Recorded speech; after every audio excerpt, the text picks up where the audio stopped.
All right. Good morning, everyone. I hope my voice is loud and clear.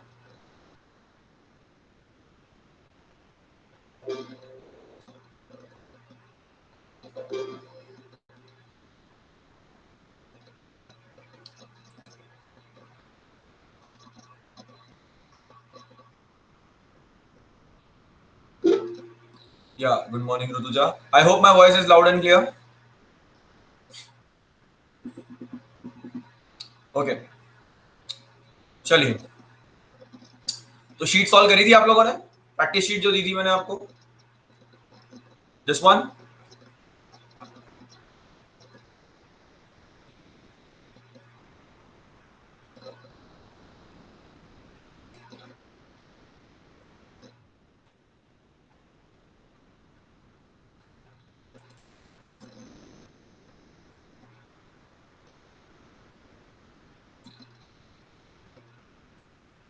बताओ sheet solve करी थी या नहीं करी थी, मतलब यस और no, so that I can plan accordingly.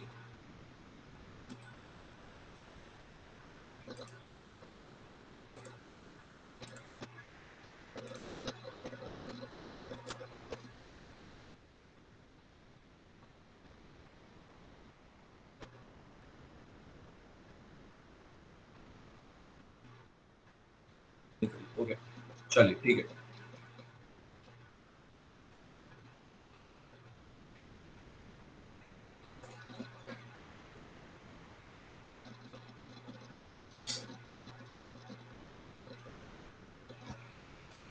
But I hope you remember our last time discussion we had on the generation of shear stresses, how shear stresses are generated. Let me quickly revise it so that we can proceed further. Because if you have not solved the problem, then I believe that you have not also revised it.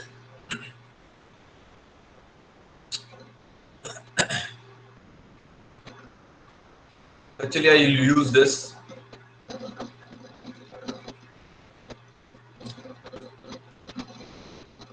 So we had a case where there was a load acting of 1200 Newton at the center, and 600 Newton was the reaction at the supports. When I have drawn the bending moment and shear force diagram over here, we have realized that there is a variable bending moment. Till now we were assuming pure bending, but now there is a variable bending moment. What influence will a variable bending moment, or what will be the influence of this variable bending moment on shear force? That is what we have to understand. So what we have realized was that there is a section we have taken out, this one, this highlighted one, and we have calculated the bending moment over here and here. Once we have calculated bending moment, we were able to calculate the normal stresses which are giving rise to this bending moment. But since our area of interest or the region of interest was only this light color part, we have taken it out. We have taken it out and we have calculated the stresses on it. And to calculate the resultant of the stresses, we have calculated the volume of this stress. Call it as a stress prism or a whatever you want. Stress prism usually you can call about. Now we have calculated that there was a force of 2800 Newton over here, and there was a force of 2000 Newton over here. Because of which there will be, since this body is in equilibrium, there has to be 800 Newton force on this plane. And also keep that thing in mind that I have taken a particular section at 1 meter. If I would have done it for any slice or any plane over here, I would have achieved some or the other kind of shear forces. So each and every slice of the section like this, if you look at over here, each and every slice over here is subjected to some or the other shear force. Because of the shear forces, there will be shear stresses. These shear stresses will not only lie on this plane, but will also lie on this plane, because shear stresses are complementary in nature. We have already discussed it in great details. And this is this shear force which gives rise to, this is this shear stress which gives rise to this shear forces. That is the whole science. That is the whole physics of generation of shear stresses because of variable bending moment, and thereby I explain my differential equation dm by dx is equals to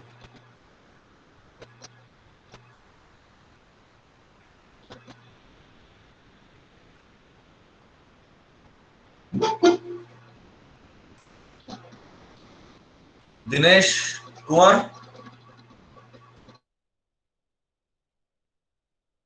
Anyone can recognize him? Dinesh Kumar. Is he your friend? Anyone?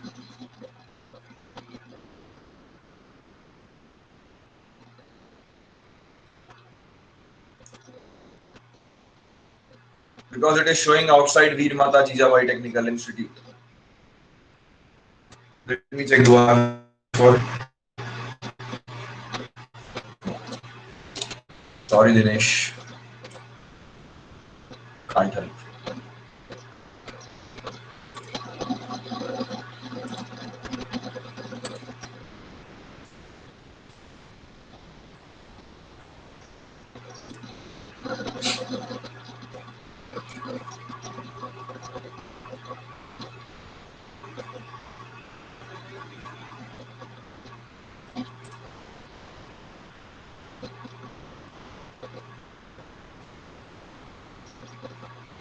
Okay. So I hope this thing is very clear that how shear stresses are generated, and that's how it is. Now,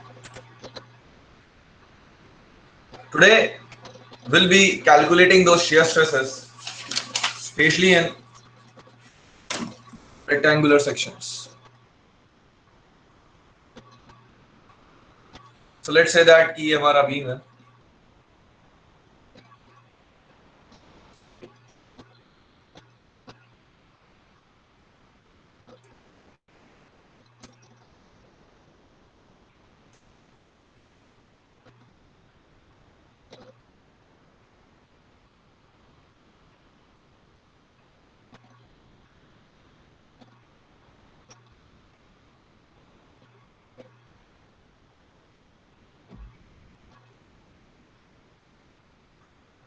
Let's say this is our beam.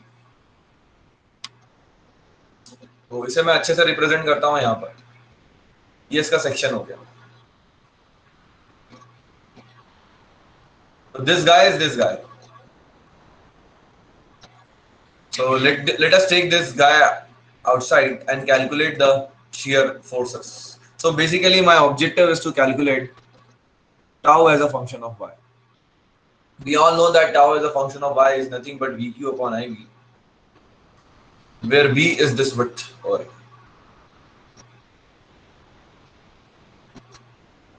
And I is the I about neutral axis. तो चलिए इसे आगे बनाते हैं. एक काम करता हूँ, इसे तो यहीं रहने देता हूँ. I'll take a bigger picture. अच्छा, this guy and this guy are same. Okay, I'll mark them yellow.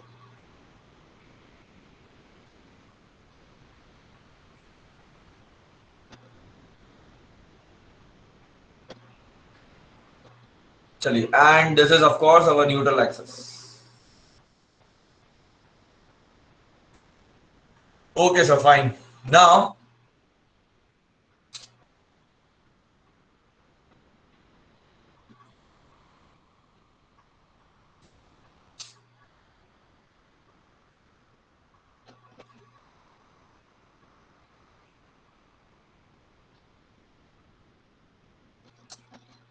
we have to calculate tau as a function of phi. तो let us select a plane की मुझे यहाँ पे shear stress calculate करनी है. ये काम हम पहले कर चुके हैं डियर, बट अब मैं बस वेरिएबल्स के साथ करूंगा. वेरिएबल्स के साथ मतलब अब मैं यहाँ पर पहले 1 mm लिया था, अब इसे मैं y कह देता हूँ. ओके, और ये मेरा सिलेक्टेड एरिया हो गया इसके ऊपर का. तो वही सब कहानी है, यहाँ पे शेयर स्ट्रेसेस और वो सब कैलकुलेट करके डिफरेंस कैलकुलेट कर रहा हूँ. You will get the 800 Newton. Full screen नहीं दिख रहा. फुल स्क्रीन नहीं दिख रहा मतलब अभी ठीक रहे सूरज? अभी दिख रहा है?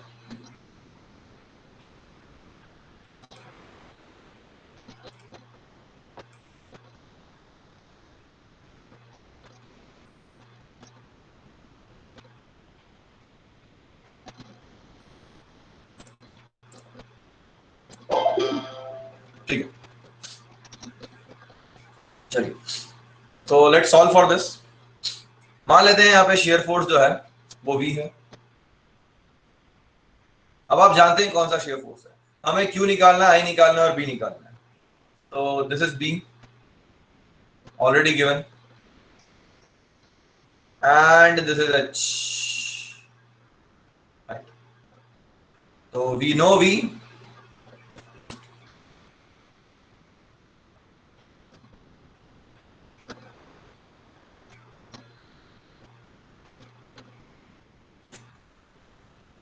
We know V. We know I. We know V. Let us quickly write down I first. I will be nothing but neutral axis के about, which is a Z axis. H cube into B by 12. Okay, so this is clear. Next would be this is fine. बस अब Q निकालना है sir. Q कैसे निकालोगे? Q हमें पता है. What is Q? First moment of area of the selected area.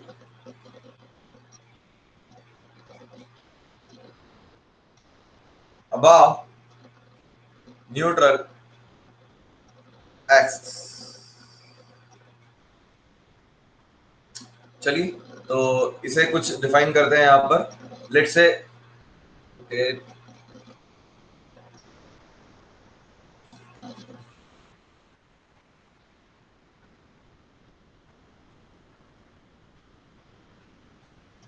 ये y बार है, ठीक है, और इसे फॉर टाइमिंग C कह देते हैं.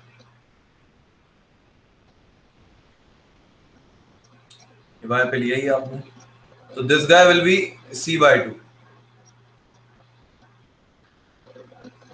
This guy will be C by 2. तो y बार हो जाएगा आपका y plus C by 2.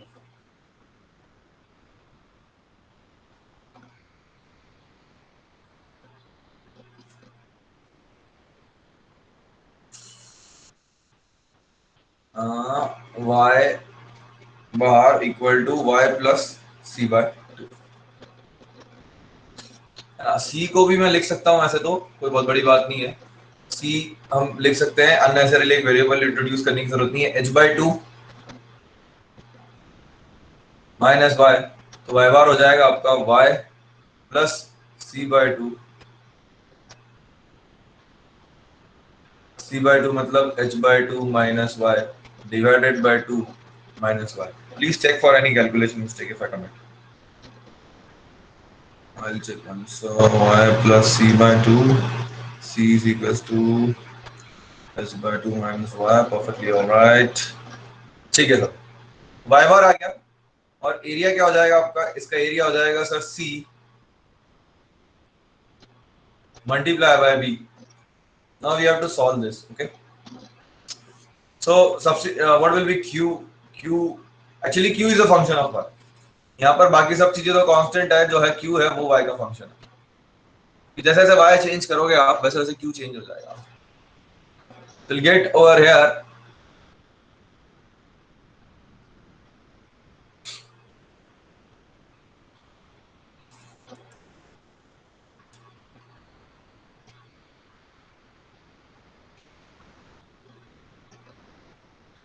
पता नहीं यार, I'm smelling something fishy over here with the calculation. y plus c by 2 is fine. C is h by 2 minus y. Y bar is y written plus c by 2. So c by 2. Where this minus y came from? You guys are also not attentive here. You should have told me this. So you'll get 2y plus h by 2. ये 0.5 h लिख देते हैं minus y upon 2 into 0.5 h minus y into b. So you've got q as a function of y. Substitute all these guys over here. You substitute v, you substitute q, you substitute I, you substitute b. You'll get tau as a function of ys. You don't have to get into that calculation right now.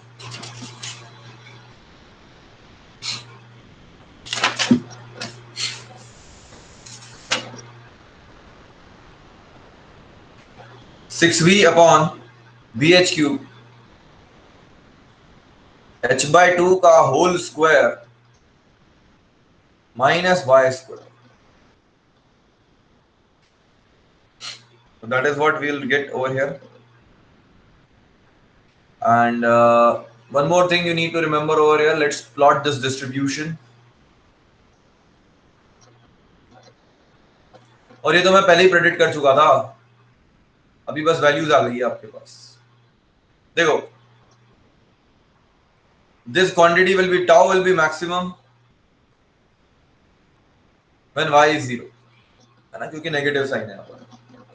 तो y को 0 कर देते हैं. सो tau max आ जाएगा आपके पास 6v upon bh cube h square by 4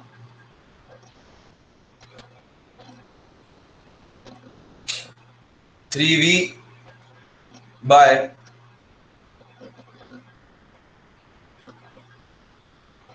2bh. What is bh? This is b, this is h. So bh is basically the area. 3v upon 2h. ये formula याद रखना है आपको. ये भी याद रख सकते हो, ये तो याद रखना ही है, ये याद रख सकते हो तो रख लेना. ठीक है. Next, tau minimum. ये मिनिमम कितना हो सकता है? जब y की वैल्यू h by 2 हो. y की वैल्यू h by 2 मतलब यहां से y मेजर कर रहे हो, ये h by 2 है आपका, तो y equal to h by 2. So tau minimum will be equal to 0. h by 2 will be 0. So you have a minimum value as 0 and maximum value as 3v upon 2a. So maximum value कहाँ पर है? y equal to 0. So this would be your shear stress distribution depending on the direction of the shear force.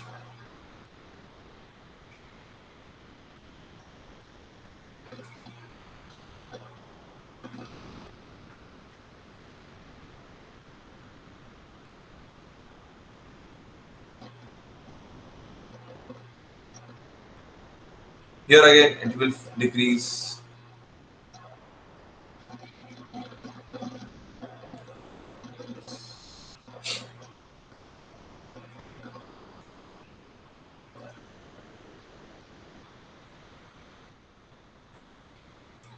So that is your shear stress distribution.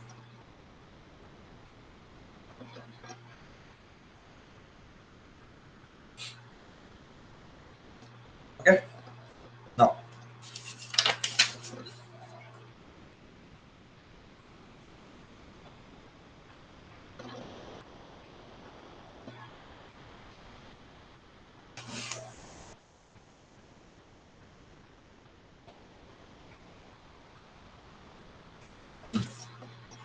Tau average क्या होगा आपका? Tau average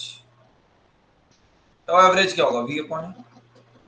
तो tau maximum जो होता है वो 1.5 times tau average होता है. Average maximum is always greater than average. That's what it is. So this is all about how bending stresses are generated. ठीक है. अभी चूंकि थोड़ा सा समय, मतलब आप लोग की एग्जाम थोड़ी क्लोज है, सर्कल के लिए डराइव मत करिएगा, सर्कल का रिजल्ट डायरेक्टली याद रख लीजिएगा। सर्कल का रिजल्ट में आपको, सर्कल का 4v अपॉन, सर्कल का रिजल्ट मुझे भी याद नहीं आ रहा है अभी, मैंने भी डिराइव नहीं किया ना अभी इसको। ठीक है, मैं सर्कल का यहाँ पर देख के लिख दूंगा, मुझे, मैं देख लूंगा बुक में, आपको बता दूंगा या कैलकुलेट करके लिख दूंगा। ठीक है, आई फिल दिस अप। सर्कल का बस टाउ मैक्स याद रखिएगा, टाउ मिनिमम तो 0 ही होगा, we all know that.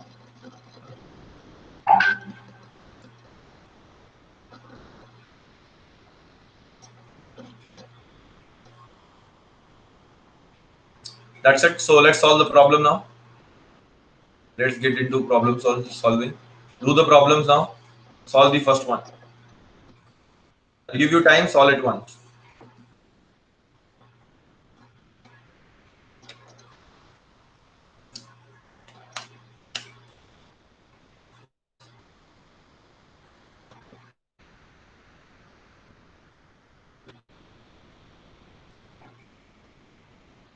Bending.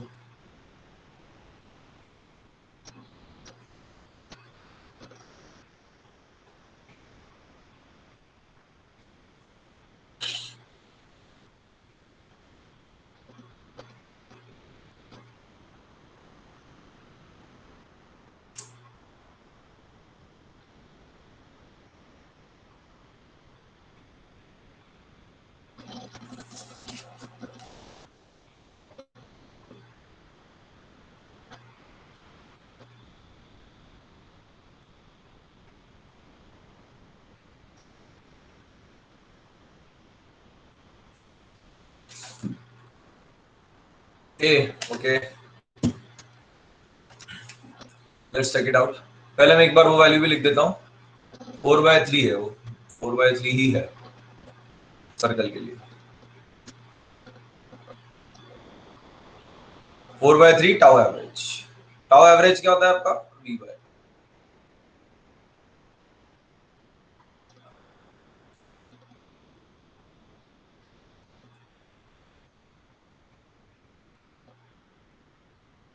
याद रख सकते हैं हम डायरेक्टली। ठीक है, डेरिवेशन वैसे ही है।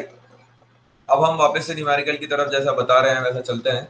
तो धवल सेज है, anyone else out there and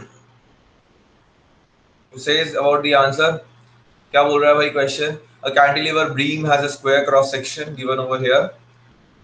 Carries a transverse load 10 Newton. Considering only the bottom fibers of the beam, the correct representation of longitudinal variation of bending stress is. देखिए भाई, ये बात तो बड़ी क्लियर है। इसका bending moment diagram, shear force diagram बनाना चाहो तो बना सकते हो। देखो, मैं एज अ टीचर बना रहा हूँ, एज अ स्टूडेंट जब आप क्वेश्चन सॉल्व करोगे तो आपको जरूरत नहीं है, because I have to explain you, for that reason I am drawing it.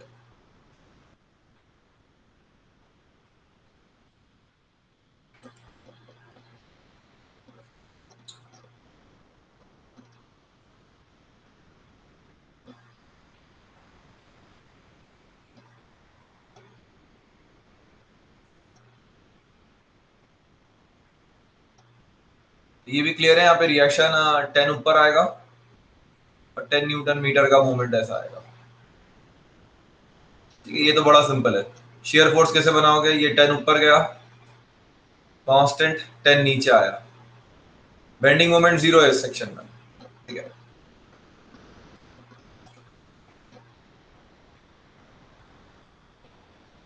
फिर यहाँ बात करते हैं। ये क्लॉकवाइज, एंटी क्लॉकवाइज नीचे की तरफ आएगा,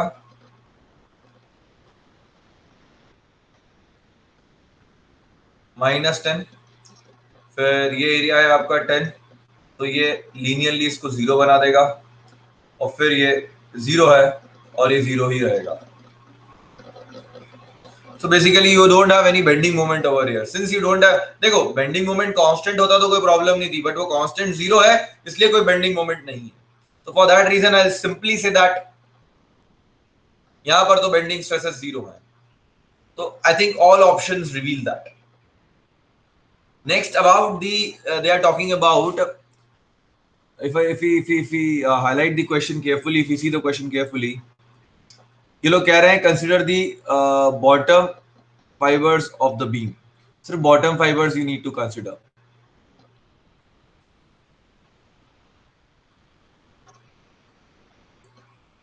तो if you see over here,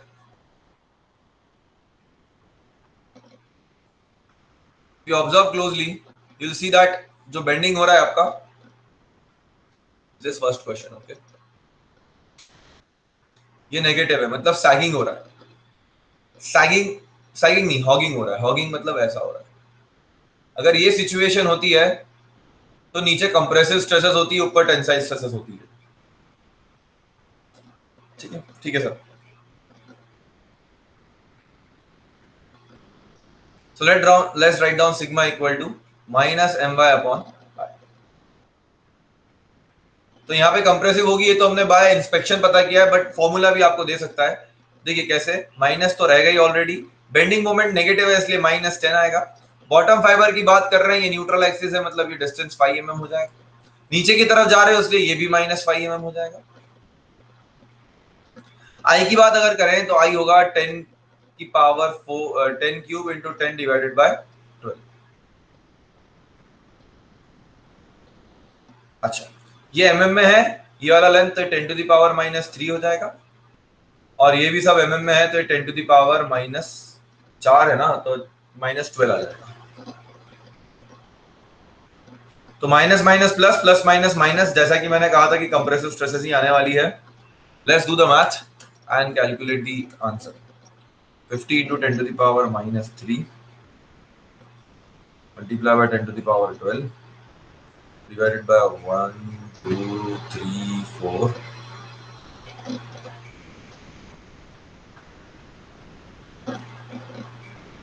60 megapascal. That too minus. So you have -60 megapascal, then it will slowly decrease at 0. But वो decrease कैसे करेगी ये भी आपको पता होना चाहिए. How will that decrease? हम जानते हैं कि बेंडिंग मोमेंट जो है यहाँ पर वो लीनियरली वेरी कर रहा है, और ये बेंडिंग मोमेंट के डायरेक्टली प्रोपोर्शनल है. तो because bending moment is varying linearly, this will be of course the linear one, and this could be the perfect answer for this question. Okay, so this was my first question. Second question, we have done it already. Two beams, one square cross section, other circular cross section, are subjected to the same amount of bending moment if the cross section as well as the material of both the beams are same. हमें पता है कि S1 मतलब अगर मैं square को 1 कहूं और सर्कुलर को 2 कहूं, तो S1 is much better than S2 by 1.18 times. Can you tell me which is the correct answer for this question? Everyone, I want the answer.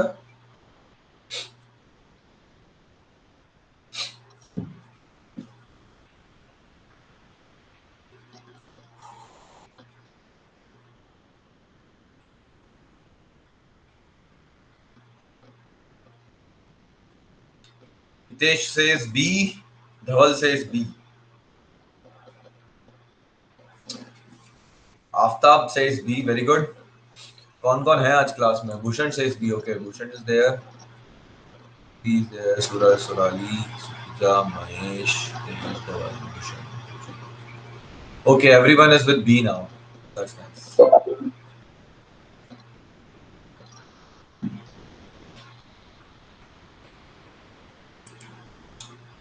तो करेक्ट बी ही होगा, क्योंकि ये मैं एक्सप्लेन कर चुका हूं आपको बहुत डिटेल में. आप प्रीवियस लेक्चर देख सकते हैं एक बार, if anyone having doubt in that. Third challenge है, इसे करिएगा, कोशिश, अटेम्प्ट. अभी मैं नहीं बताऊंगा, मजा बिगड़ जाएगा.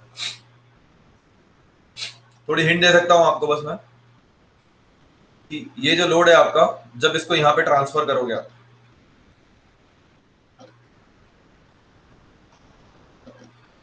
क्या फोर्स को मैं उसके लाइन ऑफ एक्शन के पैरेलल शिफ्ट कर सकता हूँ? हाँ सर, कर सकते हो, जब तक मैं इंटरनल फोर्सेस के साथ डील नहीं कर रहा हूँ तब तक. तो अभी मैं कोई इंटरनल फोर्स डायग्राम नहीं बना रहा हूँ यहाँ पर.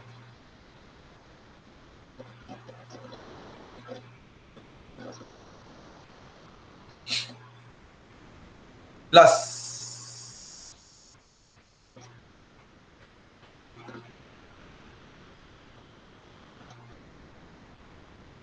यहाँ पर अगर आप देखोगे तो ये बेंडिंग मोमेंट क्रिएट कर रहा है अंदर की तरफ, राइट? तो there will be bending like this, मतलब ये सेक्शन बेंड होगा। ये बेंड होगा तो कैसा जाएगा? अगर ऐसे बेंडिंग क्रिएट होगी तो आप खुद फील करो ना, ये कर्व ऐसा जाएगा, ये इसका इलास्टिक कर्व होगा। मतलब यहाँ कंप्रेशन, यहाँ टेंशन, ये वाले फाइबर पे क्या आएगा? टेंशन आएगा, और इसके कारण भी यहाँ टेंशन आएगा। चलो कर ही लो यार, इसको टाइम दे देता हूँ मैं आपको। Do it, do it, do it everyone, come on, it's a nice question. Hint दे दी मैंने तो बचा क्या?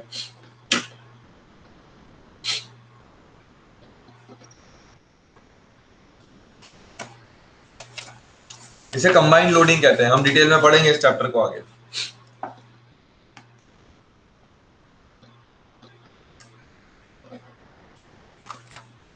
तो यहाँ पर ये आएगा आपका F, और ये आएगा F into L minus B.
Done भाई, हो जाना चाहिए अभी तक।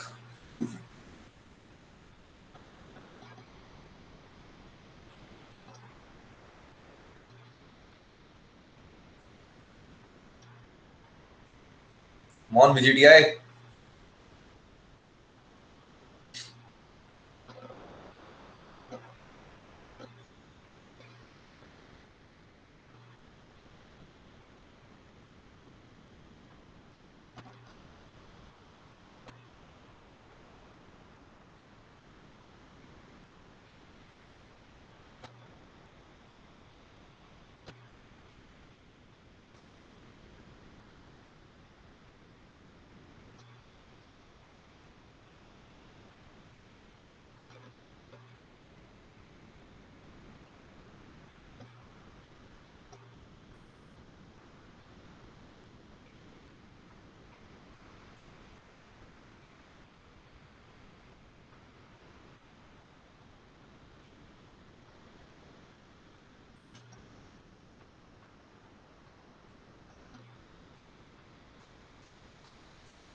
क्या बात कर रहे हो यार? No one with an answer.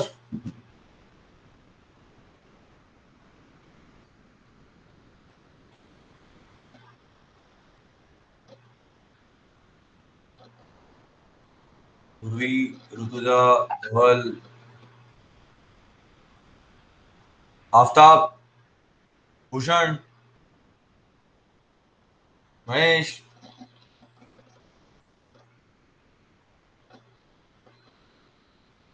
अच्छा, Urvi got the answer, Dhaval got the answer. Okay, I am sorry, मेरा चैट बॉक्स नहीं था, नीचे था. Dhaval says D, Urvi says D. Okay, that's nice. बहुत पहले ही दे दिया आंसर तुम लोग यार. मेरे चैट बॉक्स अपडेटेड नहीं था मतलब. But only two of them. चलो, but still you have done it good. देखिए, what is this D? No, yes, D. देखिए, इसके कारण स्ट्रेसेस क्या होंगी? I am solving third one over here. F by D. F by A. What is the area of the section? 4B square.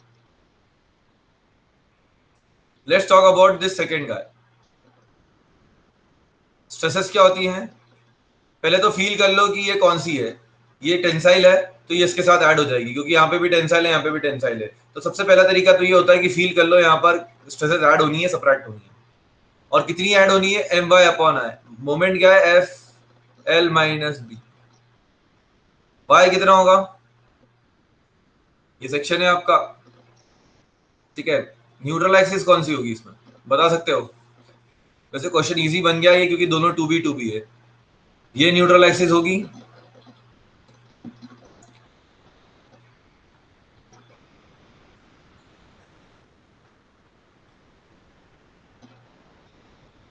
देखो जी, neutral axis feel करना है तो थोड़ा 3D डायग्राम बनाना पड़ेगा. अब ये ऐसे बेंड हो रहा है, तो ये इस एक्सिस के अबाउट बेंड हो रहा है. तो ये है न्यूट्रल एक्सिस. वैसे यहाँ पे नहीं भी बताओ तो क्वेश्चन सॉल्व हो जाता है, क्योंकि इधर ऑफ द केस बच्चे को समझ में आ जाता है, तो बी रहने वाला है कुछ भी हो. तो y की वैल्यू तो आपकी बी आ गई. नेक्स्ट है एम वाई हो गया, एम वाई अपॉन आई.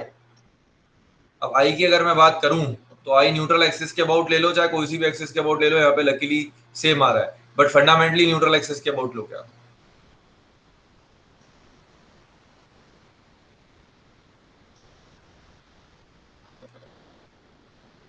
बस ठीक है, हो गया. इसको सॉल्व करोगे, दोनों को ऐड कर लेना. Your answer will come out to be F3L minus 2B upon 4B cube. अच्छा क्वेश्चन था ये गेट का. बस ये गेट का टॉप मोस्ट लेवल है. गेट में क्वेश्चन इससे कम लेवल के आते हैं हमेशा हमेशा. बेंचमार्क है 2008 मैकेनिकल के लिए. इससे डिफिकल्ट क्वेश्चन नहीं बनेगा गेट में.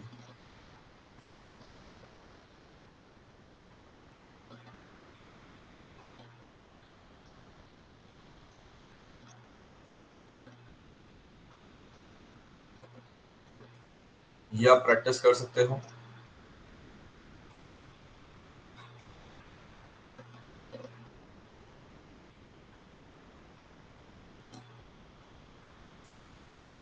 ये भी डिफ्लेक्शन हमने पढ़ा नहीं है, तो ये बाद में कर लोगे सॉल्व. इसको कोई बहुत बड़ी बात नहीं है. प्रैक्टिस लिख देता हूँ मैं, मतलब प्रैक्टिस नहीं लिखता हूँ, होमवर्क लिखता हूँ.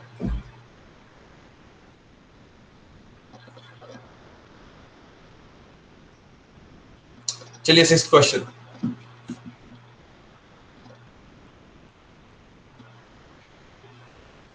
Consider the following statements in case of beams. ये मल्टीपल सिलेक्शन हो गया आपका जो गेट में आया है अभी. Rate of change of shear force is equal to rate of change of loading. Yes, dv upon dx is equals to qx. So one is true.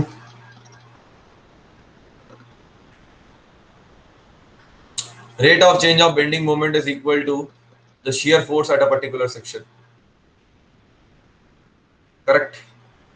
Maximum shear force in a beam occur at a point where maximum bending moment is either zero or bending moment changes sign. हाँ, bending moment sign change कर रहा है मतलब zero से तो पास हो गई, तो 3 में क्या बुराई है? देखो यार, अब ये ना थोड़ी सी ऐसे क्वेश्चनों में एम्बिग्यूटी रहती है। एक्चुअली में मैक्सिमम भी हो सकता है, मिनिमम भी हो सकता है। अच्छा रुक जाओ, शेयर फोर्स तो ना मैक्सिमम होगा, उल्टा लिखा है, उल्टा लिखा है, उल्टा लिखा है, उल्टा लिखा है। जब शेयर फोर्स जीरो होगा तो बेंडिंग मोमेंट मैक्सिमम होगा। इक्वेशन है ना आपके पास तो यार, डिफरेंशियल, बस यू हैव एवरीथिंग। इक्वेशन होती है तो सब आ जाता है समझ।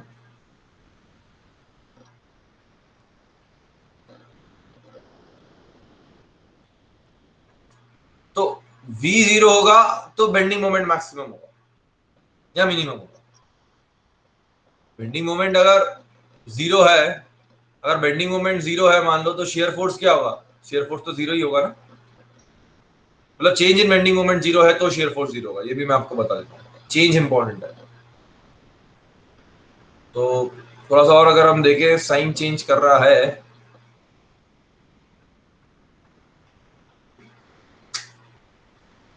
One and two. Do you agree with this statement is wrong? Reverse लिखा हुआ है।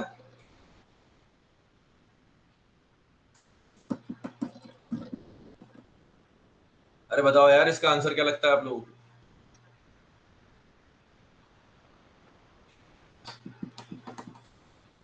चलिए ये क्वेश्चन सॉल्व करिए, अच्छा क्वेश्चन है। T section simply supported and subjected to a uniformly distributed load over its whole span. Maximum longitudinal stress is at.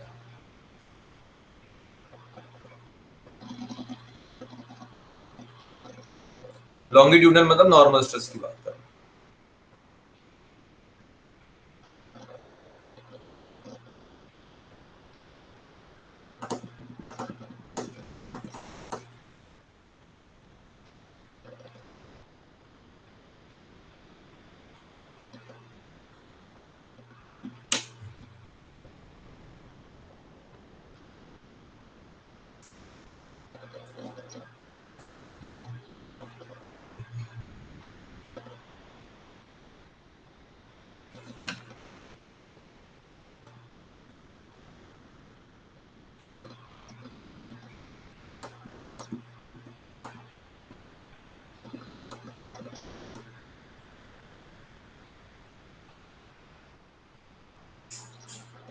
D. Abhijit says D, Dhawal says D. चलिए देखते हैं। Aftab, what's your answer for this? Aftab, Urvi, Rutuja.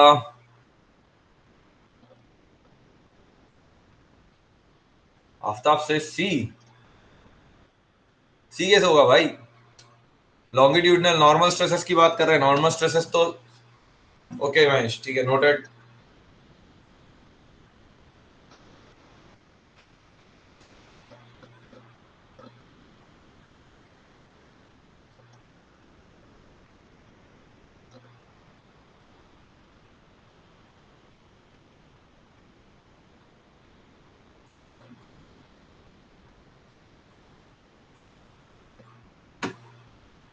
चलिए समझते हैं। देखिए यार, ये बात तो बड़ी क्लियर है। Okay Bhushan, noted your answer, कि ऊपर की तरफ एरिया ज्यादा है इसलिए सेंट्रोइड यहां पर होगा।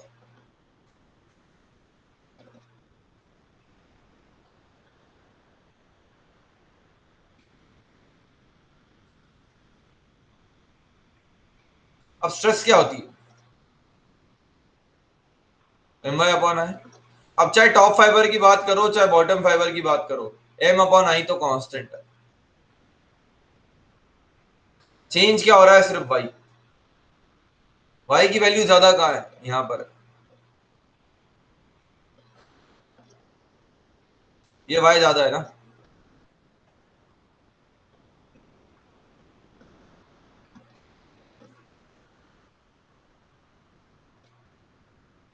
या this is bending stress, correct? Longitudinal stress, bending stress. Normal stresses की बात कर रहे हैं तो y यहां पर ज्यादा होगा, और जहां y ज्यादा होगा वहां सिग्मा मैक्सिमम होगा, तो y की वैल्यू ज्यादा बॉटम फाइबर पे।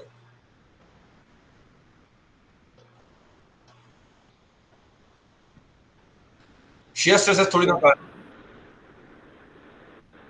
Sir, longitudinal means axis normal to the section now. So bending stress is not normal. It is parallel to the section.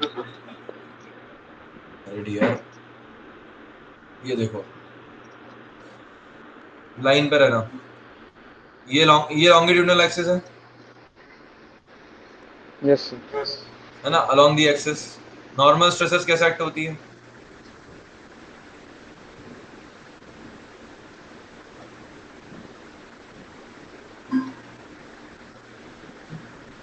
ये लॉन्गिट्यूडनली तो हुई, Yes, yes. ठीक है, और ये शेयर हुई। Sir, हाँ बोलो ना। thi- this we draw for diagram only, or this is the direction also. This is the direction also.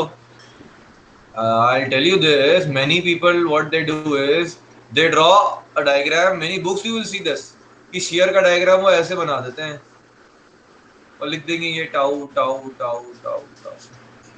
गलत नहीं है ये, वो टाउ ये वाला दिखाना चाहते हैं बट बोलते नहीं है, तो बच्चा कंफ्यूज हो जाता है ये कौन सी शेयर स्ट्रेस है।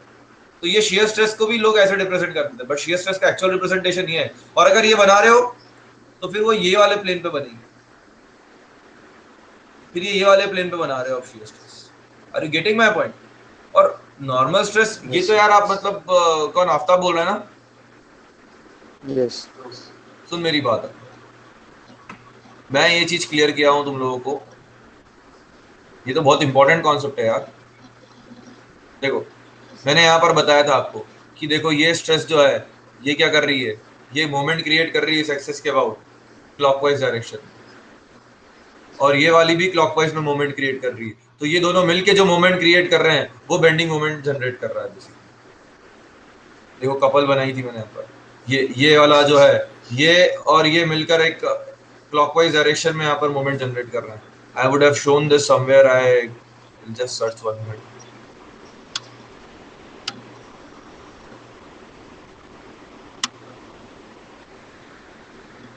So it means like bending stress and longitudinal stress is same, no? हाँ, bending stresses are normal stress, ये तो समझ में आया ना। Yes, yes. बेंडिंग स्ट्रेस तो क्या समझ रहे हो तुम, कैसी होगी बेंडिंग स्ट्रेस? यही तो है Sir, bending I stress. thought by normal the by normal it is simply F by A. नहीं समझा मैं, what you are trying to से।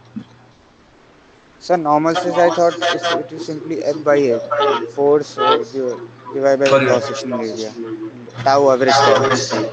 But this is there, but this is average stress and this is the exact Okay, sir. what we say exact variation. So see, I have written here sigma dA into y equal to bending moment. How can I write this? This simply means that this sigma dA is the force acting in the normal direction, and at a distance of arm length of y it is creating a momentum. Absolutely, this is a normal Yes, stress sir, only. understood. This is normal stress and also longitudinal and normal are same words. Okay, Yes, sir, understood. Yes, all sir. right, चलो solve this one. ये तो कर लिया यार हम लोगों ने, बताओ इसका आंसर बताओ। Which one is more stronger?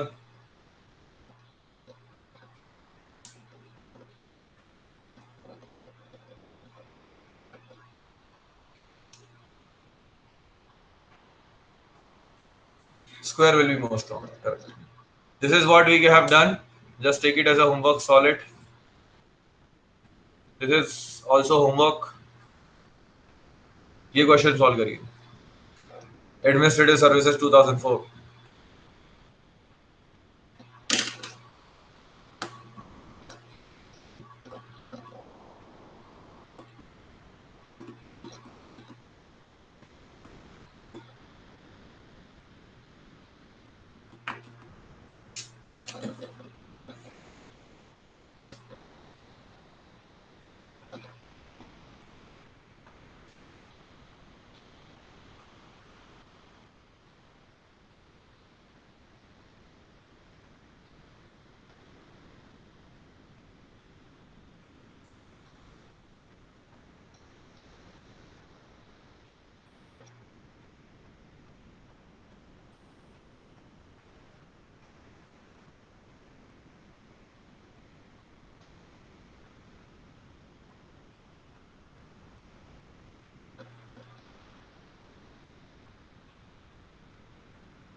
Okay, Orvian Dhaval says B. Let's try it out.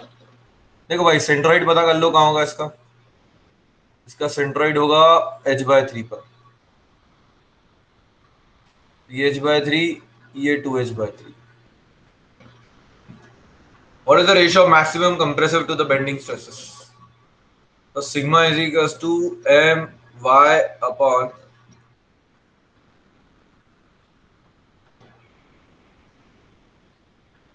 अब m और i तो दोनों के लिए सेम होगा क्योंकि a की b में, तो it is directly proportional to y. तो सिग्मा, अच्छा कंप्रेसिव पता करना है, ये बात इंपॉर्टेंट है.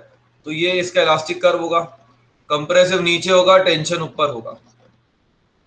तो कंप्रेसिव अपॉन टेंसाइल, कंप्रेसिव नीचे होगा, नीचे वाला लोकेटेड है 2h/3 पर, और टेंसाइल वाला लोकेटेड है h/3 पर. मैक्सिमम लेना है इसलिए फारदेस्ट पॉइंट पर देखना पड़ेगा.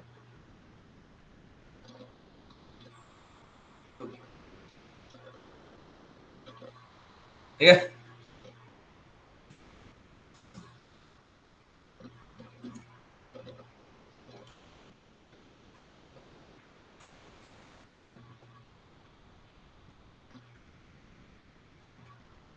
ये homework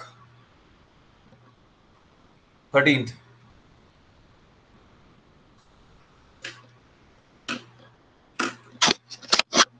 Solid time. I'll be back.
Okay, so you got it as C.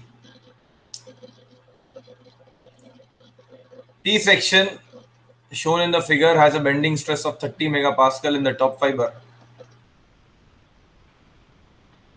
Okay, fine. Anyone wants me to solve this question? So I'll solve it, otherwise I won't waste your time. Anyone has a doubt?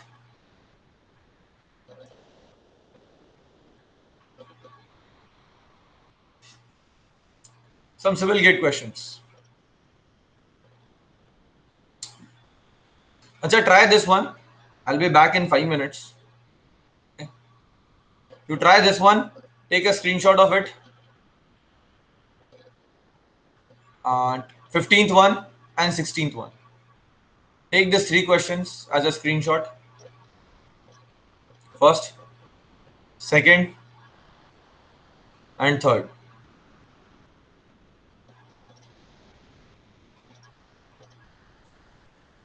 Okay, chaliye. I hope you have taken the screenshot. Start solving from 14th. I'll be back in 4 5 minutes.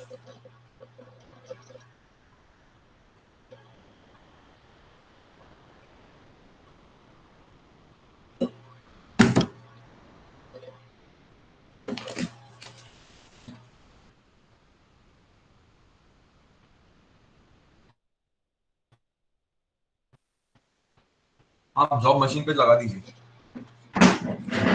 ठीक है।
So 14th, you have got it as C.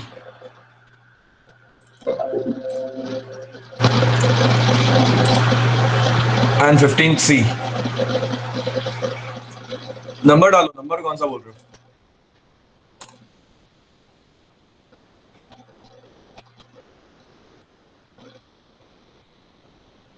Fourteen का D, तो 14 में अच्छा 14 में ambiguity है थोड़ी सी, 14 solve करते हैं। देखिए,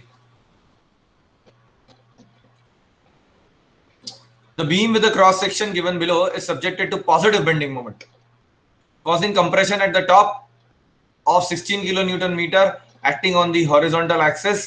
The tensile force acting on the hedged section of the hedged area of the cross section is, चलिए, civil में always you can expect much better questions. So mechanical guys, if you want to strengthen your SOM further, you should solve तो जो आपके previous civil के दोस्त हैं उनसे कहें कि हमें सिविल के क्वेश्चंस दे दो भाई थोड़े से, तो जो भी बुक वो परचेज करेंगे उसके क्वेश्चंस वो आपको दे सकते हैं। ठीक है, तो ये है आपका neutral axis.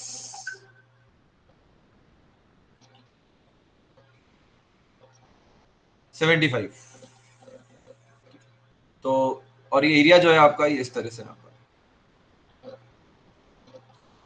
I think you have to simply calculate the volume to calculate the force.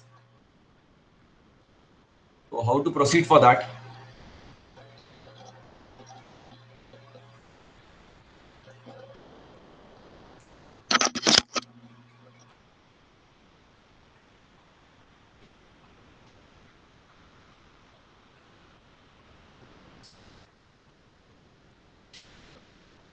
Volume निकाल लीजिए इसका। तो ये स्ट्रेस कितनी होगी यहाँ पर? ये स्ट्रेस होगी my upon I। Bending moment दिया हुआ है 16 kilo newton metre. y location कितनी है इसकी? 25।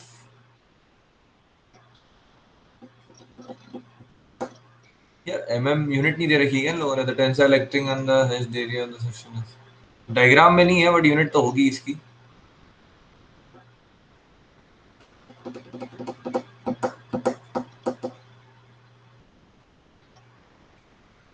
एग्जाम में तो दी होगी, ठीक है, हमें से mm ले लेते हैं अभी। आई हो जाएगा आपका 150 का cube into 100 divided by 12। This sigma, ये वाला सिग्मा कितना आ रहा है सॉल्व करने पर इसे? 12 into 16 into 10 to the power 3 into 0.025 और यहाँ पर 10 to the power -12 आएगा, डिवाइडेड बाय 150 की power 3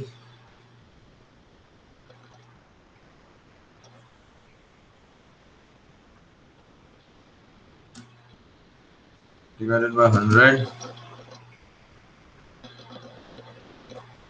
into 10 to the power 12 divided by 10 to the power 6, तो 14.2 मेगा पास्कल। तो सिग्मा आ गया आपके पास, सिग्मा में एरिया मल्टीप्लाई कर दीजिए, तो volume of this prism will be half base into height 0.025, ये mm में है तो इसको ऐसे ही रह लेता हूँ, मेगा पास्कल और mm कैंसिल हो जाएंगे, mm स्क्वायर, ठीक है, और ये दिया हुआ है 50, so this is going to be 25 into 50 divided by 2 divided by 1000, 8.88, C is the correct answer। ऐसे ही किया आप लोगों ने सॉल्व, कोई और तरीका यूज किया इसको सॉल्व करने के लिए? इंटीग्रेट भी कर सकते थे आप इसे, एक स्ट्रिप लेते हैं यहां पर और इंटीग्रेट कर लेते हैं तो भी आंसर आ जाता।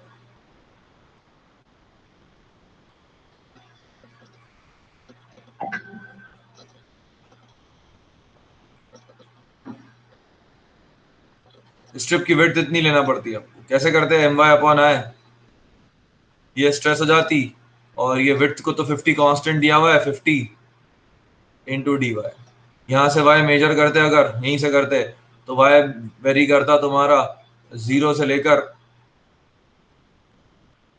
तो कहां तक, 25 तक।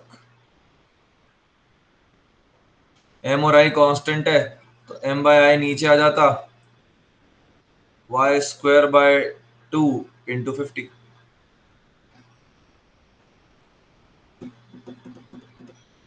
चेक करो इससे भी आंसर आ रहा है क्या, आ ही रहा, आएगा ही, वो तो कोई डाउट नहीं है उसमें मुझे, बट कोई कैलकुलेशन मिस्टेक तो नहीं है। y² विल बी 25²,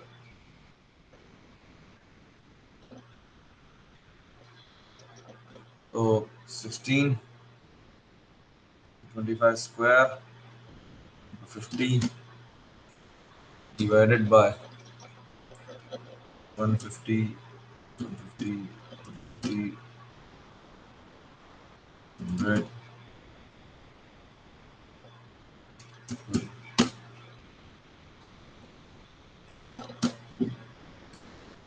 करेक्ट, ये कर सकते हो। अरे at the end of the day area निकालना है आपको, ये वॉल्यूम निकालना है, ऐसे निकाल लो, ठीक है, तो ये ऑल्टरनेट है, तो ग्राफिकल मेथड भी आप अप्रोच कर सकते हो और ये वाला मेथड भी अप्रोच कर सकते हो, ऑल्टर।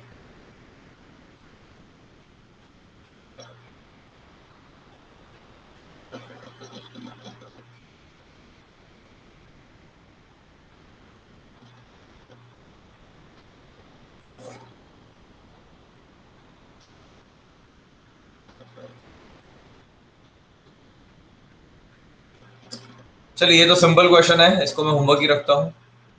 यहाँ तो आपको d/4 पे निकालना है तो ये d/4 हो जाएगा आपका, पैरेलल एक्सिस थ्योरम लगा लीजिएगा।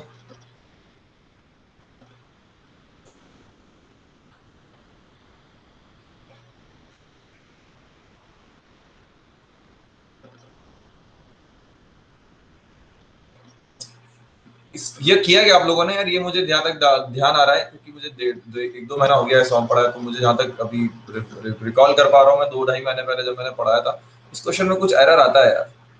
शीट भी नहीं है मेरे पास, शीट मेरी वहीं रह गई है जहाँ मैं था। पहले इसको एक बार ट्राई करिएगा। किया किसी ने ट्राई?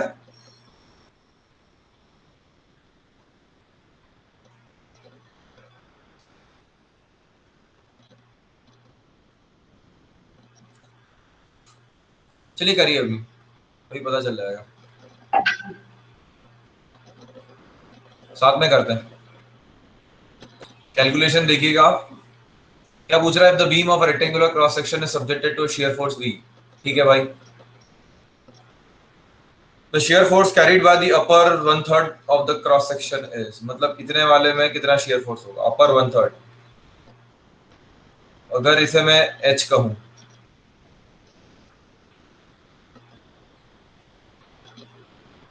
इसे भी H कहूं,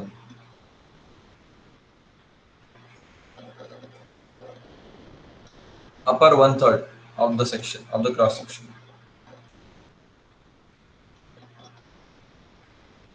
मतलब ये H/3 हो गया।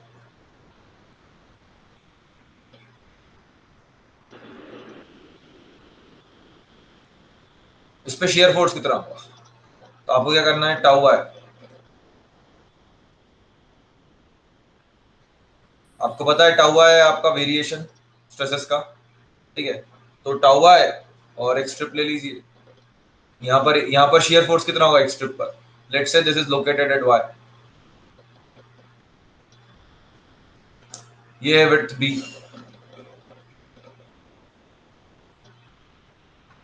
तो यहाँ पर शियर फोर्स होगा इस पूरे जोन में tau y into B D Y.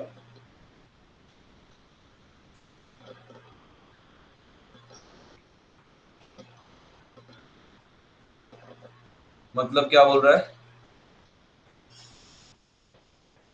हाँ करेक्ट, टोटल का होगा, सही बोल रहा है। इसको पूरे को h मान लेते हैं, पूरे को h मान लो, तो ये H/3 हो जाएगा। अभी ठीक है।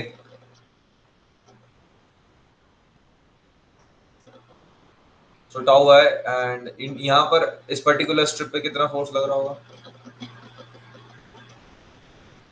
इस पे लग रहा होगा B इंटू डी वाई। तो ये तो शेयर फोर्स आ गया इतनी सी स्ट्रिप पर। अब आपको निकालना है यहां से लेकर तो यहां तक, तो ये लोकेशन कितनी हो जाएगी आपकी? This is H/2।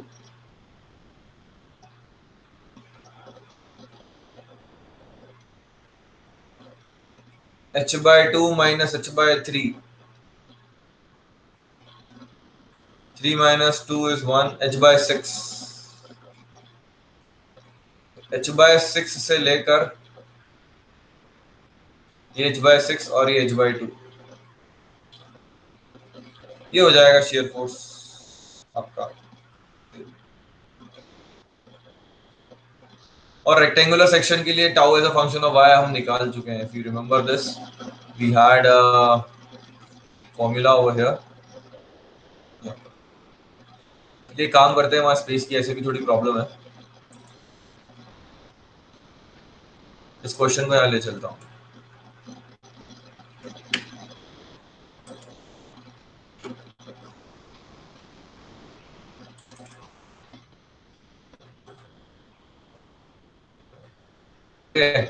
और ये tau as a function of Y रहा।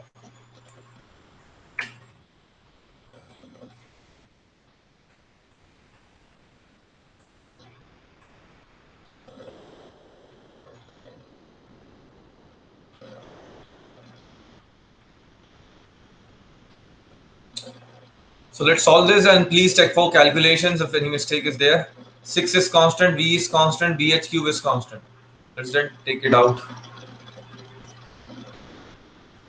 H square by 4, this is constant. Minus 6V y square BH. Just towel the function. 6V H square HBH 4BH minus 6V y square upon BH cube. Like that. तो चलिए इसे integrate करते हैं हम।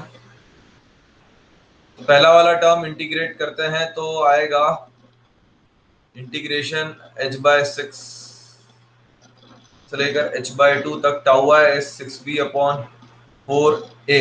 Area हो जाएगा ना, bh area हो जाएगा आपका, b dy है ना, माइनस h/6 से लेकर h/2 तक 6by² dy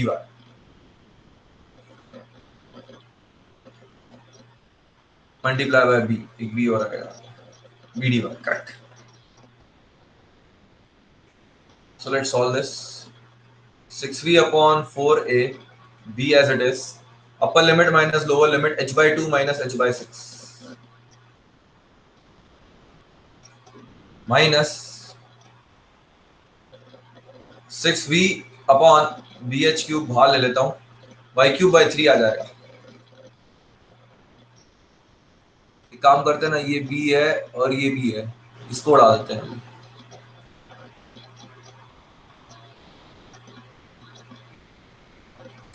और इस पे लिमिट लगा दो h/2 से लेकर h/6 तक। ये चलेगा आपका 6v/4a, 6 LCM ले लो, तो ये 3 minus 1 2 2h 6h 3 minus h 2h 6, ठीक है, minus 6v/h³, upper limit is, ये तो इधर रहने दो, माइनस को सॉल्व करो अलग से। Upper limit is h³ 2 to the 4 to the 8, 8 3 24 minus lower limit h³ 6 into 6 into 6 into 3, 648।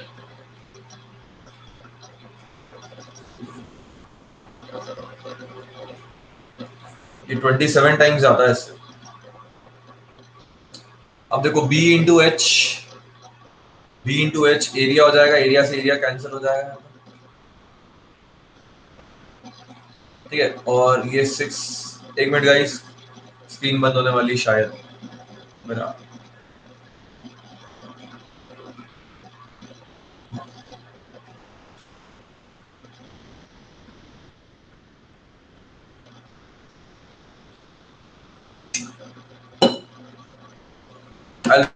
I'll just start it once, just a second.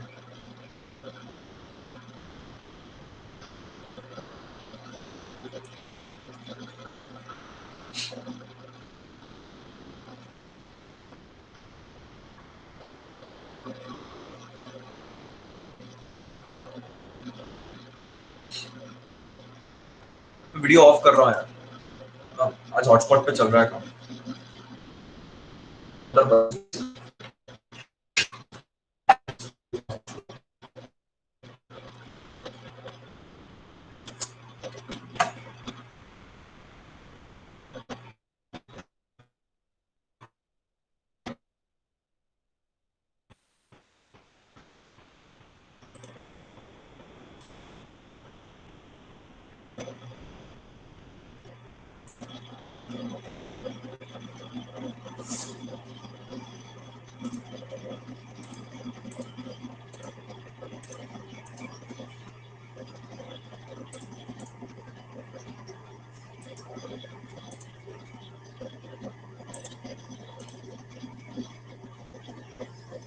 Hmm.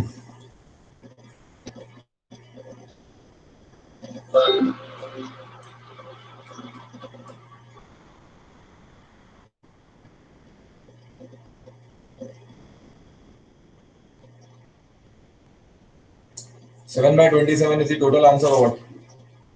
तो 6 से 6 गया था हमारा, bh से a गया था और ये 2 हुआ, तो ये v/2 आया यहाँ पर, minus, as I told this is 27 times, so 6v/h³, 27 times h³ minus h³ upon 648.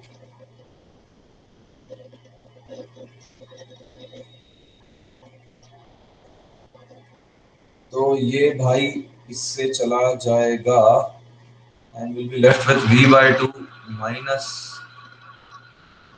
6 into 26 upon 248 v.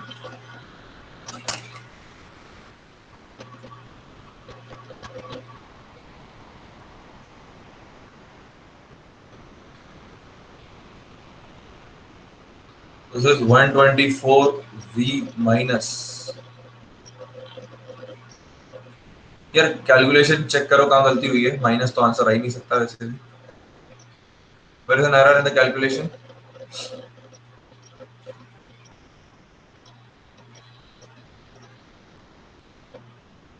To the 4 to the 8, 24.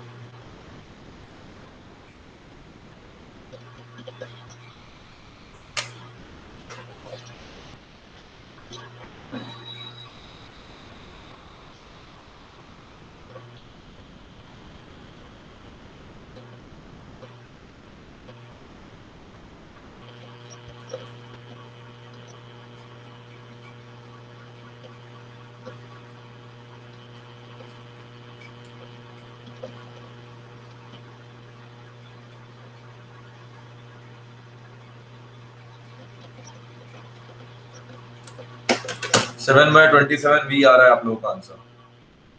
Okay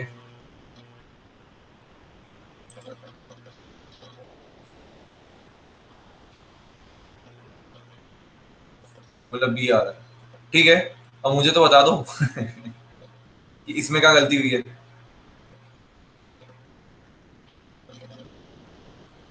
quick anyone on the mic. Rutuja आपने सॉल्व किया है, आफ्ताब आपने सॉल्व किया है, तो you might have.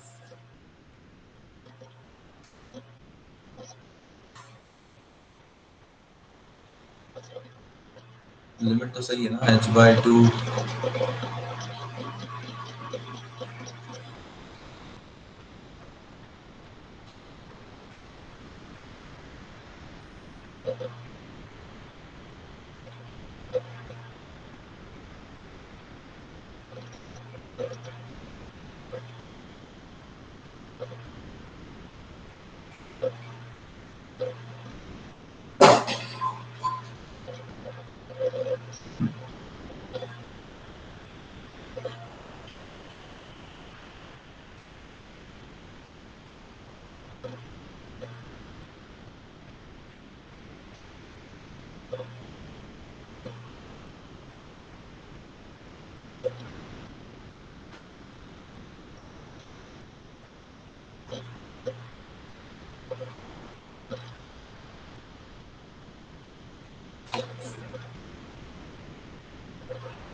It's 248. 6 into 6 into 6.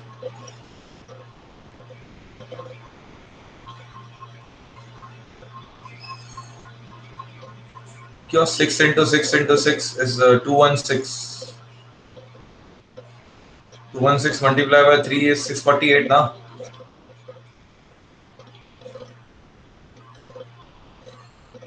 Six into 6 into 6 into 3.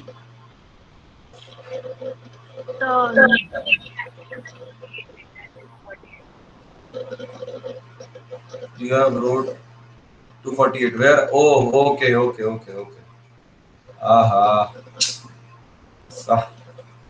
Okay, thank you. So we'll solve this quickly. So this is 1, this is 108.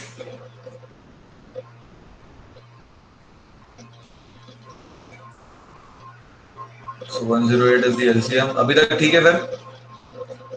And 108 divided by 254. 54V minus 26V. 54 minus 28Y108.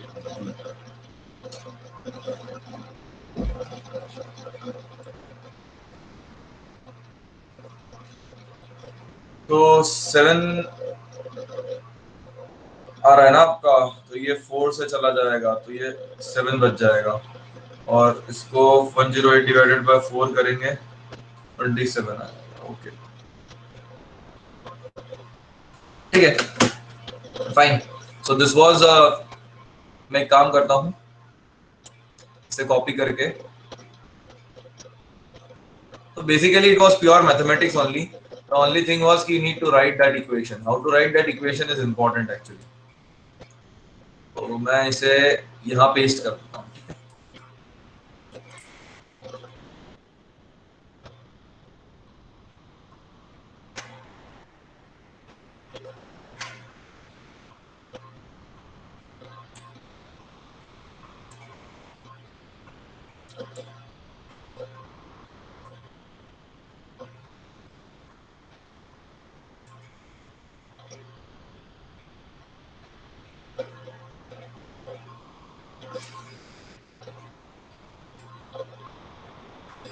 Okay और लिख देता हूँ question number कौन सा है ये आपका 16th। This is your question number.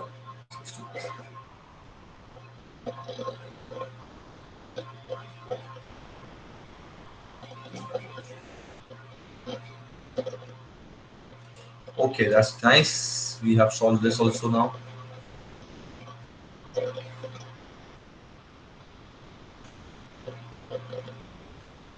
इसे प्रैक्टिस कर सकते हो आप। Simply d as a substitute to constant, the load can be replaced anywhere in this along the span the maximum flexural stress. Okay, चलिए 17 18 तो ट्राई कर लेते हैं।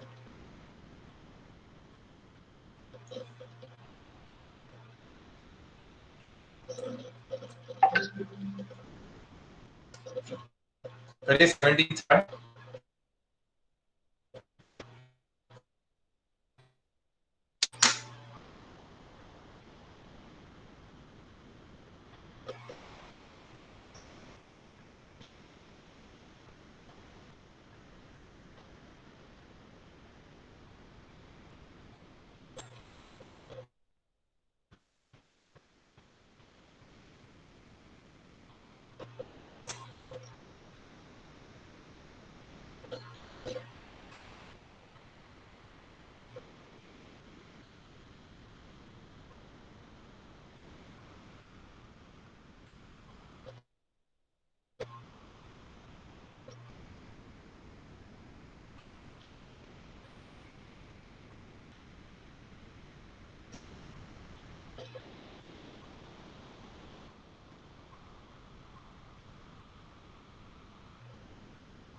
चलिए 17 आई सॉल्व।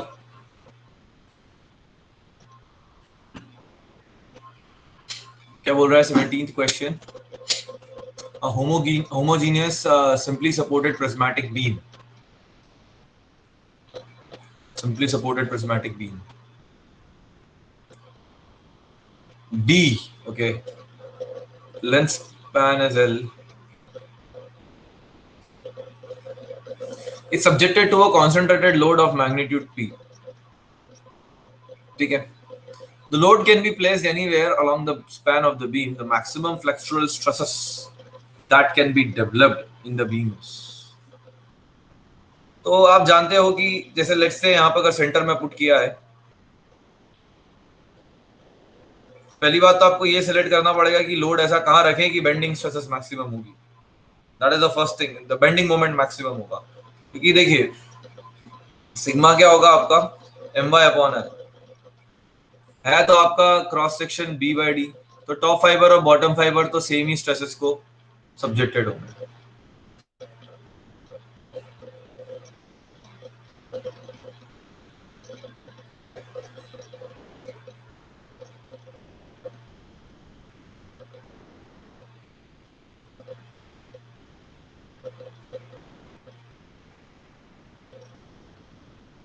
ठीक है,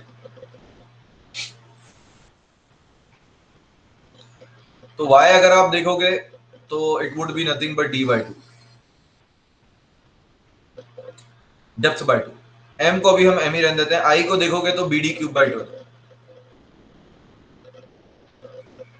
आंसर आ जाएगा आपका इतना, अभी हाफ आंसर जिसे कह सकता हूं मैं, m into 1 into 6, 6m d, d से भी d कटेगा, ये स्क्वायर आ जाएगा, तो 6m upon bd square.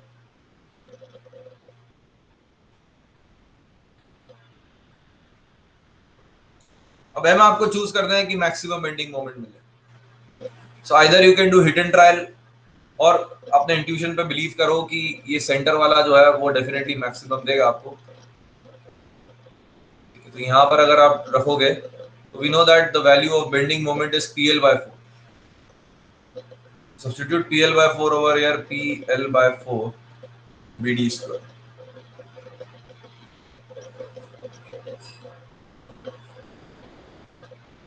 It's 3 by 2 PL by BD square.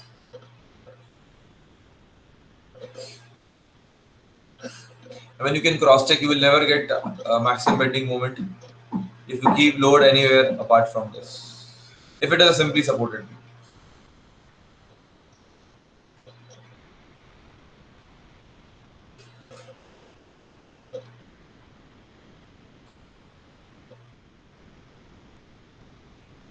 इसको प्रूव करने के लिए तो फिर आपको पता है क्या करना पड़ेगा, इसकी लोकेशन को x आर्बिट्री मानना पड़ेगा, फिर उस x से ये भी आर्बिट्री आएंगे, रिएक्शंस भी आर्बिट्री आएंगी आपकी। आर्बिट्री मतलब x के टर्म्स में आएगी, p/2 तो होना आएगी, क्योंकि फिर लोड लोकेशन चेंज होगी तो ये भी चेंज होगा भाई तुम्हारा। तो फिर ये x आपका वेरी करेगा, और आप यहाँ पर रिएक्शंस वेरी करोगे। फिर किसी भी एक सेक्शन पे बेंडिंग मोमेंट लेना और उसको डिफरेंशिएट करके इक्वल टू 0 करना, तो x की वैल्यू L/2 आएगी। You can do that. इसकी लोकेशन x कर दीजिए, ये L-6 हो जाएगा।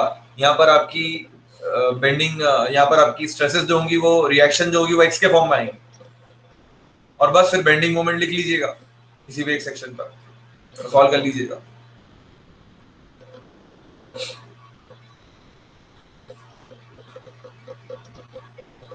चलिए 18th क्वेश्चन बताएं Abhijit. 18th A, anyone else?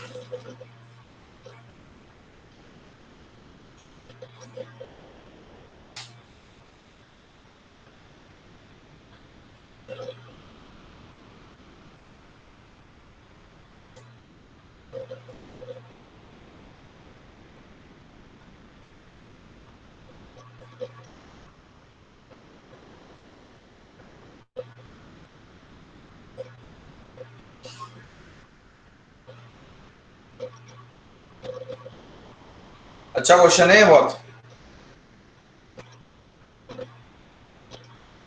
अच्छे से सॉल्व करो इसको, बहुत अच्छा क्वेश्चन है।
चलिए लेट्स सॉल्व इट।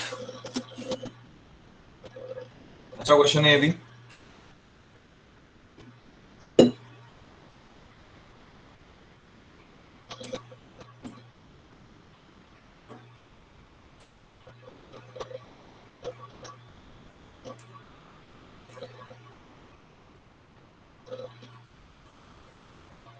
देखिए if you observe very closely, यहां पर कोई बेंडिंग मोमेंट नहीं होगा क्योंकि ये एक्सियल स्ट्रेस है, ये एक्सियल लोडिंग है।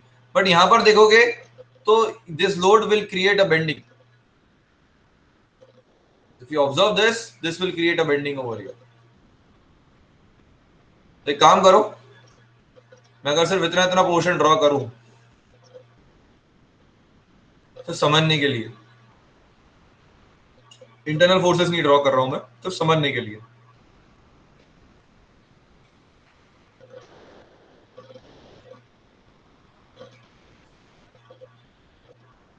So this is your P over here. Sorry, not here. Here. अब इसको इधर शिफ्ट करना पड़ेगा आपको। और P जब नीचे शिफ्ट करोगे तो ये P जब यहाँ शिफ्ट होगा, दो तरीके हैं इसको देखने के। देखो, एक तो थोड़ा सा रटने वाला तरीका है कि यहाँ पर ऐड और सब्ट्रैक्ट कर दो।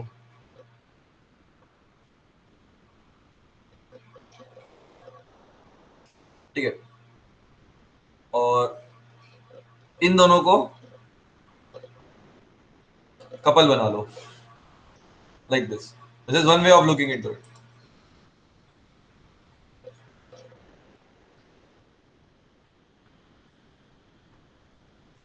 ये दोनों कपल बन जाएंगे क्लॉकवाइज।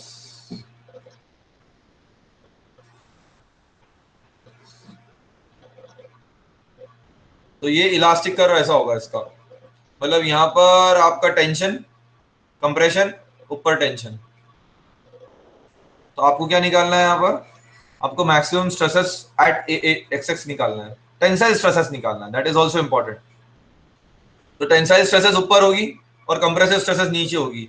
अब एक बात ध्यान से समझिएगा कि इसके कारण हमेशा टेंसाइल स्ट्रेसेस ही होगी for this load. This is P and this is P into D by 4। I hope you get this.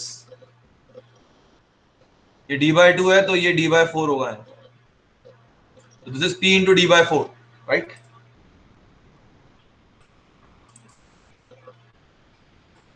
This distance is D by 4। ये कपल जो होगी पी पी पी पी, ये पी इंटू डी बाय 4 होगा। बस, तो P into D by 4 आ गया आपके पास। ये प्लस ये माइनस, और मोमेंट पता है आपको।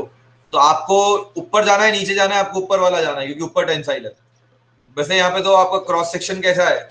यहाँ पर क्रॉस सेक्शन आपका सिर्फ इतना है, ये हाफ वाला, सिर्फ इतना क्रॉस सेक्शन है। तो चलिए लिखते हैं bending stresses equal to M Y upon I. M is P D upon 4, y is d by 2 and I is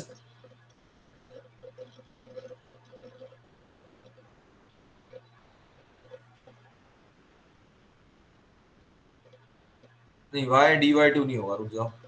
यहां से लोगे ना तो d by 4 हो जाएगा ये।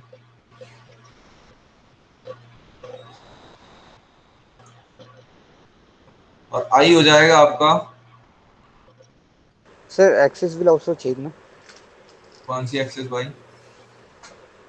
Z, Z and Y. B and D by 2 will get reversed, I think. As in the previous problem, you said 2D, 2DY or something. Axis क्यों change होगा? देख 3D में देख लेते हैं इसको। ये बेंडिंग मोमेंट ऐसा एक्ट हुआ है इस पे, करेक्ट? Yes. तो ये है एक्सिस ऑफ बेंडिंग तेरी। Vertical. नहीं, वर्टिकल क्यों? ये होगी ना। वर्टिकल कब होती? वर्टिकल तब होती जब ये बेंडिंग ऐसा होती, तो ये एक्सिस Yes, sir.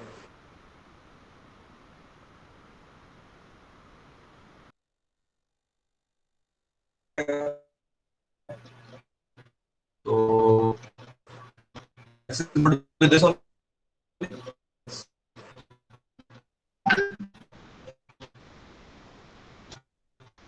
और थोड़ा करके देखें हम, तो हमारा वाला सिर्फ इतना ही है ना, एक्स एक्स पे सिर्फ इतना ही है। तो this is B, this is D, और ये आपकी न्यूट्रल एक्सिस हो जाएगी।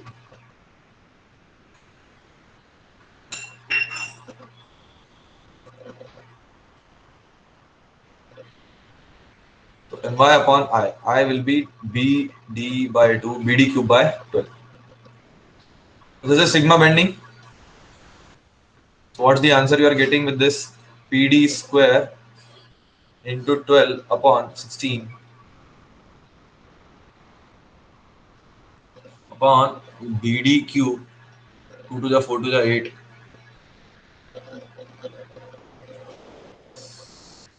So D square D.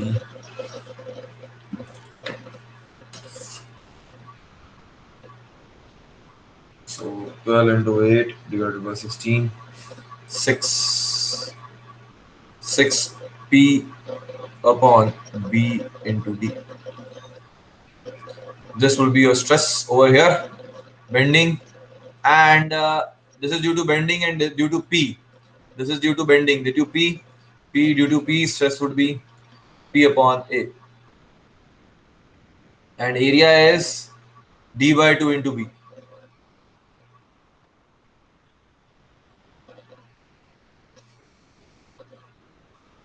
So that boils down to 2P upon BD. So sigma total will be 6P upon BD plus 2P upon BD. That is 8P upon BD.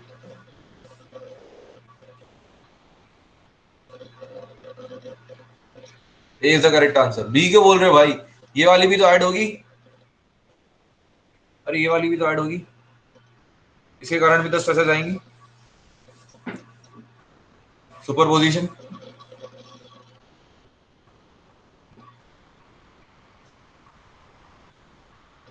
चलिए,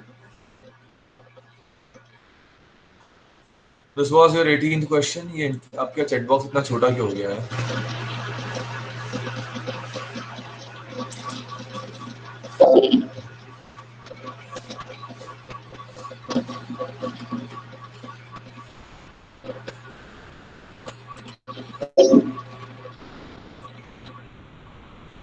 ठीक है, तो यार यही कहानी है बस इसकी। मेरे हिसाब से बेंडिंग के सारे क्वेश्चन बन जाएंगे अब आपसे। और दूसरी बात ये कि अब हमारा बीम में पहला पार्ट हो चुका है।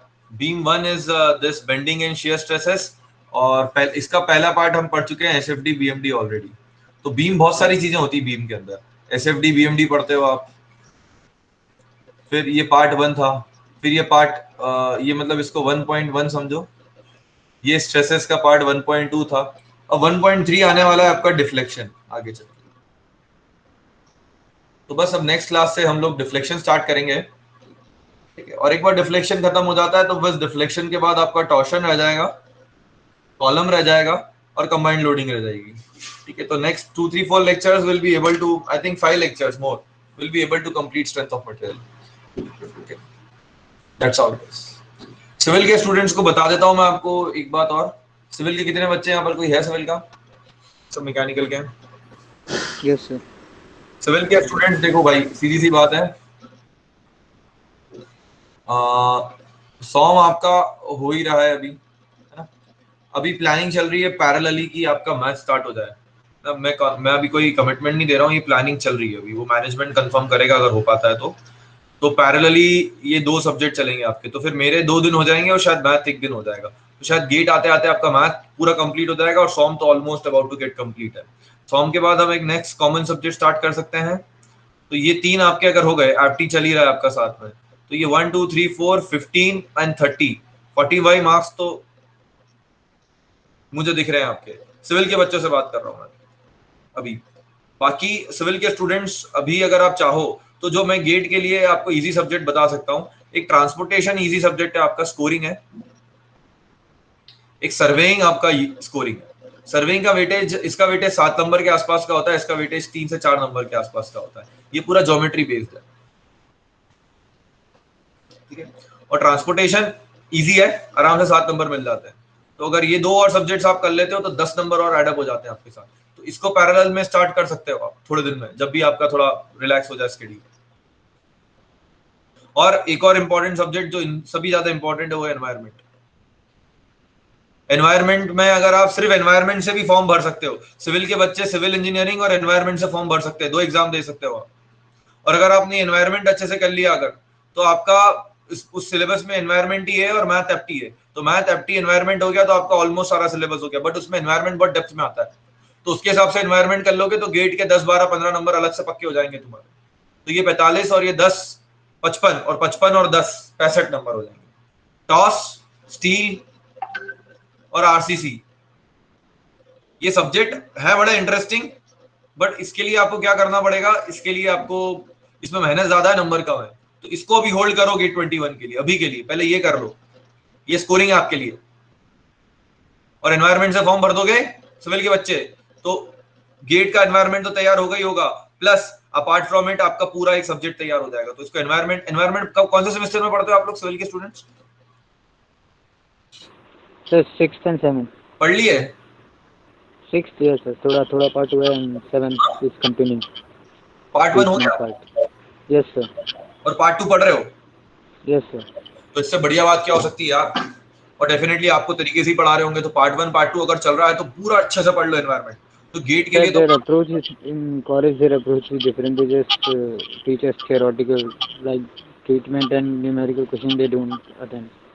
हाँ okay, but what you can do is you can refer YouTube for this. मतलब यूट्यूब पे you can find some environment lectures. और other way what I suggest is purchase a previous year question book of environment, not of environment, of civil previous year gate questions. So once you have those questions, you will be able to analyze what kind of questions are being asked. As I believe, whatever this is, I'm not very sure about environment because I don't know anything about the subject. The only thing I know is that it is important for civil engineers. I have communicated to one of my friend who is a very senior faculty in civil engineering. So he said to me that sir, you can ask your students for these subjects. They are easy and scoring. Though environment is long, geotech is also very scoring, but it's very long, very long. So you have to do a lot of practice for this. Environment is bit on a थोड़ा छोटा है, but scoring है। तो आप लोग previous year question की book ले आओ और एनवायरमेंट के क्वेश्चंस देखो कि जो पिछले साल पढ़ा है और इस साल पढ़ रहे हो क्या दोनों मैच कर रहा है। मतलब पिछले साल जो पढ़ा आपने कॉलेज में और इस साल जो आप पढ़ने जा रहे हो अभी, वो दोनों मिलाकर आपसे गेट के कितने क्वेश्चंस बनते हैं, और जो नहीं बन रहे हैं उसमें क्या नहीं बन रहा है, और जो नहीं बन रहा है वो एनालाइज करो एक बार। Do this analysis. अगर इतना भी कर लिया आपने, environment, surveying, transportation, math, SOM, FM, apti, you will be having a very good weightage. आपका बहुत अच्छा प्रिपरेशन होकर जाएगा थर्ड ईयर से। थर्ड ईयर के स्टूडेंट के लिए तो बहुत अच्छा रहेगा। और फोर्थ ईयर के स्टूडेंट इतना तो करो। अरे मैं तो यही कह रहा हूँ हमेशा आपसे कि एटलीस्ट इनिशियल स्टेज में 50-60 तो लाओ। एक सब्जेक्ट और रह जाएंगे, उसके बाद जियोटेक कर लेना। जियोटेक सबसे ज्यादा स्कोरिंग है। टॉस सॉम हो जाएगा तो टॉस में भी तकलीफ नहीं आएगी इतनी करने में आपको, लाइक दिस। और मैकेनिकल के स्टूडेंट्स के लिए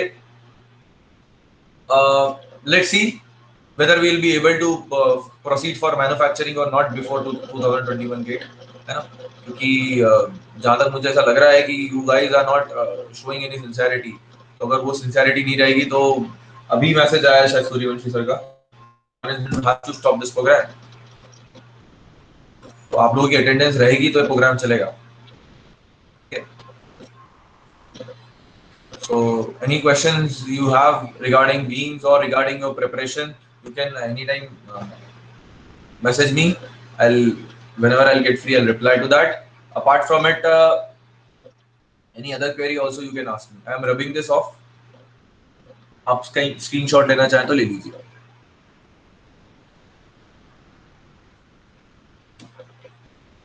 ओके,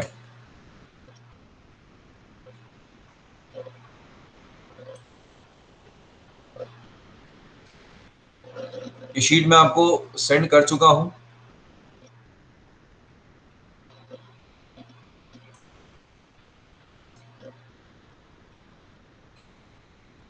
ठीक है, वापस सेंड, सॉल्यूशन वाली भी वापस सेंड कर देना। नंबरिंग कर दी मैंने, किस किस के सॉल्यूशन यहाँ पे लिखा है।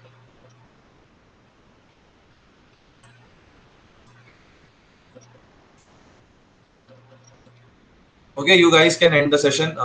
Can leave the session, no problem. कोई डाउट हो तो आप पूछ सकते हो, रुक सकते हो।